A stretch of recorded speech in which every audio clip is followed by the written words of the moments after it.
नमस्कार, मैं हूं अर्पिता आर्या। आप देख रहे हैं पत्थर की लकीर। कोरोना का खतरा जिस तेजी से बढ़ रहा है, उससे बचने के लिए मास्क किसी सुरक्षा कवच से कम नहीं है। न्यूज़ 18 इसी सुरक्षा कवच यानी मास्क के लिए मुहिम चला रहा है। #मास्क पहनो इंडिया। मेरे चेहरे पर जो आप मास्क देख रहे हैं, ये कोरोना से बचाता है। इसलिए हमारी आपसे दरख्वास्त है कि आप भी मास्क जरूर पहनिए। क्या भारत में कोरोना की तीसरी लहर का संकट कम हो गया है? क्या तीसरी लहर के खिलाफ भारत की वैक्सीन बाहुबली टीका साबित होगी? क्या कोरोना के रूप बदले वेरिएंट हमारी वैक्सीन के सामने बेदम हो जाएंगे? कोरोना पर देश को राहत देने वाली बड़ी खबर आई है। WHO ने बयान दिया है कि भारत में कोरोना का मौजूदा संकट और तीसरी लहर को काबू करने में वैक्सीन सबसे बड़ा हथियार साबित होगी। WHO के वैज्ञानिकों का दावा है कि कोरोना का भारतीय वेरिएंट दूसरे देशों में पाए जाने वाले वेरिएंट की तुलना में कहीं ज्यादा घातक है। लेकिन भारत में जो वैक्सीन लग रही है, उनके सामने कोरोना का हर वेरिएंट धराशाही होगा। देखिए न्यूज़ 18 की ये खास रिपोर्ट, वायरस विनाशक वैक्सीन। भारतीय कोरोना वेरिएंट से ज्यादा खतरा।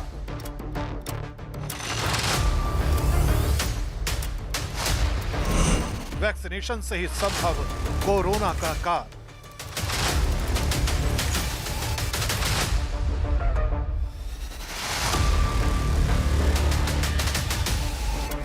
देश इस वक्त चुनौती भरे हालात से गुजर रहा है। अलग अलग राज्यों से कोरोना वायरस की वजह से डराने वाली तस्वीरें सामने आ रही हैं। मुसीबत से भरे इन हालात के बीच विश्व स्वास्थ्य संगठन की वैज्ञानिक सौम्या स्वामीनाथन ने बड़ा दावा किया है।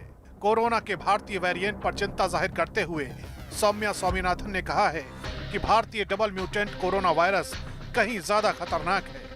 साथ ही उन्होंने ये भी कहा कि महामारी के इस दौर से बाहर आने के लिए भारत को अपने वैक्सीनेशन अभियान को और तेज करना होगा। शुरुआती आंकड़े बताते हैं कि भारतीय वेरिएंट ज्यादा संक्रामक है। WHO भारत में मामलों और मौत की संख्या के बारे में फिक्रमंद है। विश्व स्तर पर कोरोना मामलों और मौतों की स्थिति स्थिर है, लेकिन दक्षिण एशिया में नहीं है। कुल मिलाकर संख्या ये बताती है कि क्या हो रहा है। राज्य स्थानीय स्तर के आंकड़ों में गहराई तक जाने की जरूरत है।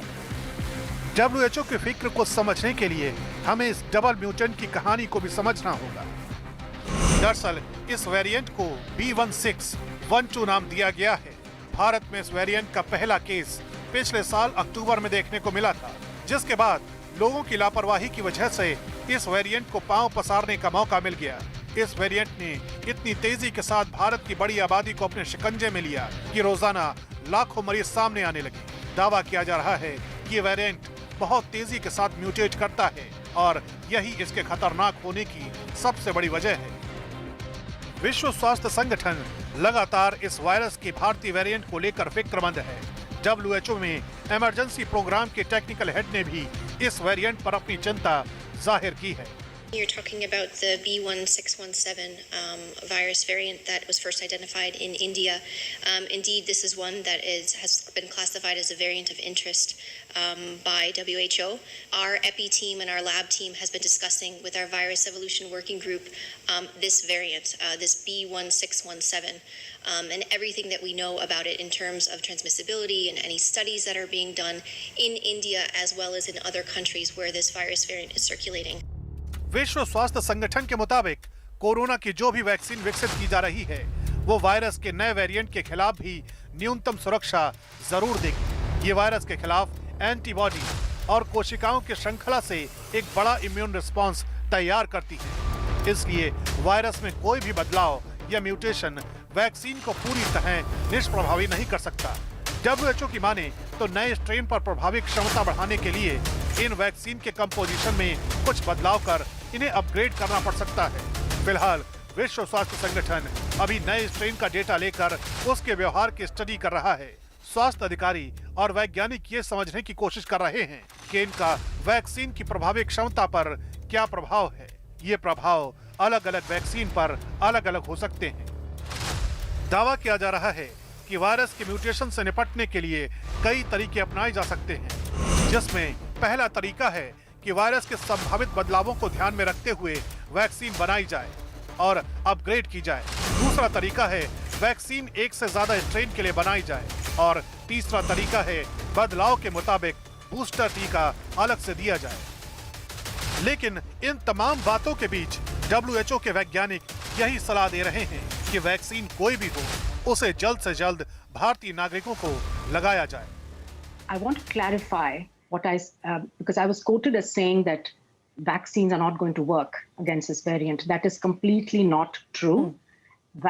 What studies we have seen from across the world show that even if the variants are a little less susceptible to the antibodies, the overall effect of vaccination is to reduce severity of disease, reduce hospitalization, and prevent death.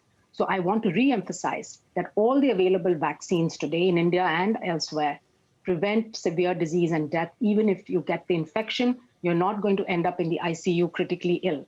So message is, take the vaccine, whichever vaccine is available to you, and if you're eligible for it and your turn is there, please take it. दरअसल vaccination अभियान में WHO क्यों तेजी लाने की बात कह रहा है, इसके पीछे भी बहुत सारी वजहें हैं। वैक्सीनेशन कोरोना के प्रसार को रोकने में मददगार है। वैक्सीनेशन की वजह से मौत के आंकड़ों में कमी आती है। वैक्सीनेशन हर्ड इम्यूनिटी में मददगार साबित होता है। खास बात ये कि जिन देशों में वैक्सीनेशन का अभियान तेजी के साथ चलाया जा रहा है, वहां अब कोरोना की रफ्तार पर भी ब्रेक लग चुका है। दावा किया जा रहा है कि अमेरिका में आधी से ज्यादा आबादी का वैक्सीनेशन किया जा चुका है और अब वहां कोरोना के मामलों में बहुत कमी आ चुकी है। इजराइल में वैक्सीनेशन अभियान की वजह से अब लोगों को मास्क लगाने की जरूरत नहीं है। इंग्लैंड, स्कॉटलैंड और उत्तरी आयरलैंड में अब एक भी मौत दर्ज नहीं की जा रही है। रूस में भी कोरोना के मामले लगातार घटते जा रहे हैं। ठीक इसी तरह फ्रांस में भी कोरोना की रफ्तार पर ब्रेक लग चुका है। कोरोना के भारतीय वेरिएंट को लेकर भले ही WHO आगाह कर रहा है, लेकिन दूसरे देशों की ही तरह भारत में भी अब लॉकडाउन और वैक्सीनेशन का असर साफ दिखने लगा है। देश में एक दिन में कोरोना के नए मरीजों की संख्या 3,30,000 के करीब दर्ज की गई है। ये नए केस एक दिन की तुलना में करीब 35,000 कम हैं, जबकि 2 दिन की तुलना में 70,000 कम केस रिकॉर्ड किए गए हैं। ये बीते 2 हफ्ते में नए कोरोना मरीजों का सबसे कम आंकड़ा है।